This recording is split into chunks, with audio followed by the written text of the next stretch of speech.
Assalamualaikum warahmatullahi wabarakatuh. Saya Farah Rizky Afianti dengan NIM 19032110010 dari kelas A. Di sini saya akan membahas tentang tata niaga produk agribisnis komoditas kentang. Oke, yang pertama yaitu perbedaan tata niaga produk pertanian dan tata niaga produk non pertanian. Ada perbedaan dari tata niaga pertanian serta tata niaga non pertanian, yaitu dari sistem pemasarannya serta sistem penyimpanannya. Hasil produk pada tata niaga pertanian dijual belikan ke pasar untuk memenuhi kebutuhan dari masyarakat. Untuk waktu penyimpanan pada tata niaga pertanian cukup sebentar. Hal ini dikarenakan produknya mudah busuk serta mudah rusak. Kemudian pada sistem pemasaran tata niaga pertanian memiliki sifat konsentrasi distributif. Sedangkan tata niaga non pertanian ini semua produknya tidak berasal dari pertanian. Untuk waktu penyimpanan pada tata niaga non pertanian lebih panjang dan bisa dibilang lama. Kemudian untuk sistem pemasaran pada tata niaga non pertanian bersifat distributif. Contoh kasus pada tata niaga produk pertanian. Contoh kasusnya pada artikel dengan judul Analisis Sistem Tata Niaga Cabai Merah di Desa Besaki, Kecamatan Rendang, Kabupaten Karangasem. Pada artikel ini ada 6 saluran pemasaran. Tata niaga cabai merah pada Desa Besaki ada pedagang pengumpul tingkat desa, 6 pedagang pengecer yang ada di Pasar Galiran Kelungkung dan 1 di Pasar Galiran Denpasar. Ada 1 pedagang pengecer di Pasar Modern Denpasar. Kemudian pada tata niaga pertanian ada 3 jenis fungsi tata niaga yang meliputi, yaitu fungsi pertukaran, fungsi fisik, dan fungsi fasilitas. Untuk contoh kasus pada tata niaga produk non pertanian yaitu dengan judul Analisis Sistem Rantai Pasok PT Semen Gresik Persero Tbk. Tingkat permintaan semen di setiap periode memiliki potensi ada kendala pada pendistribusian semen yang dikarenakan kurang terpenuhnya permintaan. Hal tersebut dapat mengakibatkan harga semen meningkat dan akan merugikan konsumennya. PT Semen Gresik ini mempunyai banyak pemasok. Produk yang dihasilkan dari perusahaan ini didistribusikan dari beberapa pusat distribusi yang melayani banyak distributor, retailer, pedagang kecil, dan lain sebagainya. Oke, yang kedua yaitu analisis saluran pemasaran komoditas kentang. Di sini ada 2 pendekatan, yaitu pendekatan komoditas dan pendekatan fungsi.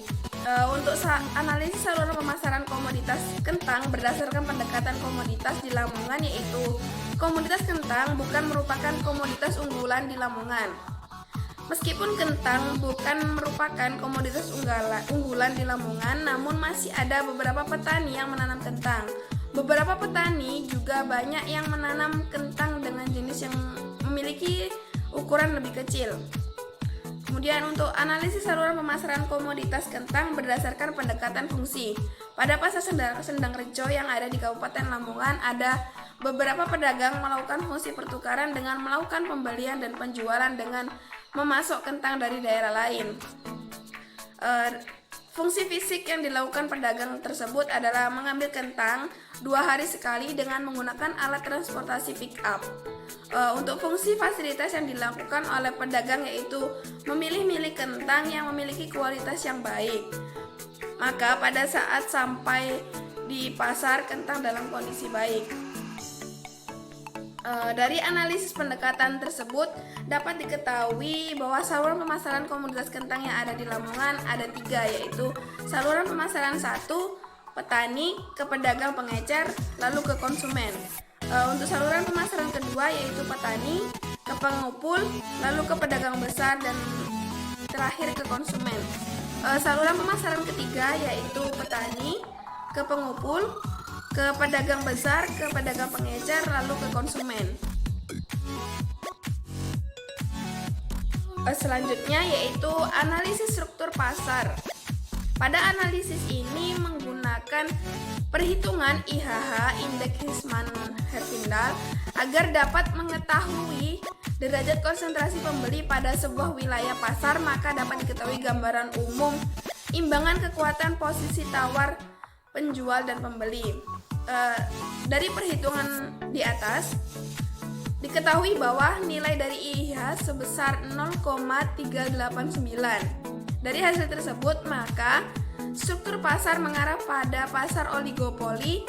Hal ini dikarenakan memenuhi kriteria pada nilai IHH kurang dari 0 kurang dari 1. Yang selanjutnya yaitu analisis perilaku pasar. Perilaku pasar yang terjadi pada pemasaran kentang di Pasar Sendangrejo, Lamongan. Yang pertama yaitu lembaga pemasaran. Lembaga pemasaran yang terlibat di Pasar Sendangrejo, Kabupaten Lamongan ada pengumpul, pedagang besar, serta pedagang pengecer. Yang kedua yaitu jenis saluran pemasaran. Saluran pemasaran yang ada di Pasar Sendangrejo ini ada 3. Dalam saluran pemasaran 1, petani melakukan transaksi dengan pedagang pengecer. Petani menitipkan pada pedagang pengecer agar dijualkan pada konsumen akhir. Pada saluran pemasaran kedua, petani melakukan transaksi dengan pengumpul. Lalu pedagang besar membeli dari pengumpul, dan yang terakhir pedagang besar menjual ke konsumen akhir.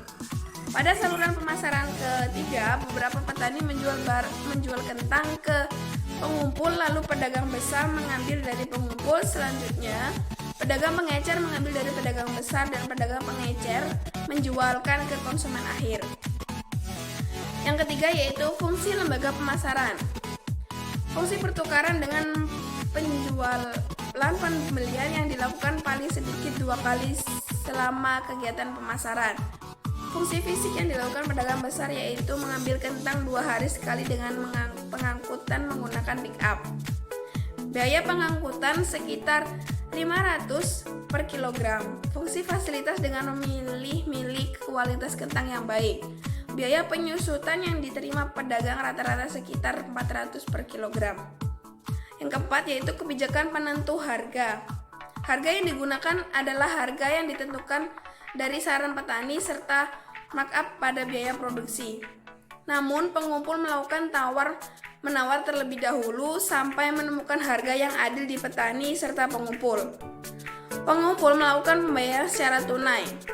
Kemudian yang kelima yaitu sistem pembayaran lembaga pemasaran.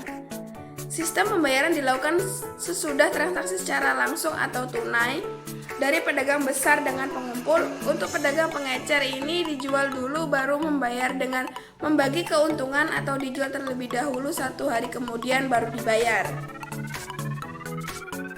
Dan yang terakhir yaitu analisis penampilan pasar. Pada margin pemasaran pada saluran 1 sebesar Rp2.000 per kilogram pada tingkat petani. Kemudian pada saluran kedua margin pemasaran sebesar Rp2.000 per kilogram dari pengumpul serta Rp2.500 per kilogram pada tingkat pedagang besar. Total margin pemasaran pada saluran kedua sebesar Rp4.500 per kilogram. Pada saluran pemasaran ketiga didapat margin pemasaran sebesar Rp2.000 per kilogram pada tingkat pengumpul, lalu Rp1.500 dari tingkat pedagang besar, serta Rp1.500 pada tingkat pedagang pengecer. Maka total margin pemasaran pada saluran ketiga sebesar Rp5.000 per kilogram. Kemudian farmer share. Farmer share menunjukkan besarnya bagian harga yang diterima oleh petani pada harga yang dibayarkan oleh konsumen akhir. Biaya farmer share pada saluran pemasaran 1 sebesar 80%, pada saluran pemasaran kedua sebesar 62,5%, serta pada saluran pemasaran ketiga sebesar 58,33%. Cukup sekian yang bisa saya sampaikan tentang tata niaga produk agribisnis komoditas kentang. Kurang lebihnya mohon maaf. Terima kasih. Wassalamualaikum warahmatullahi wabarakatuh.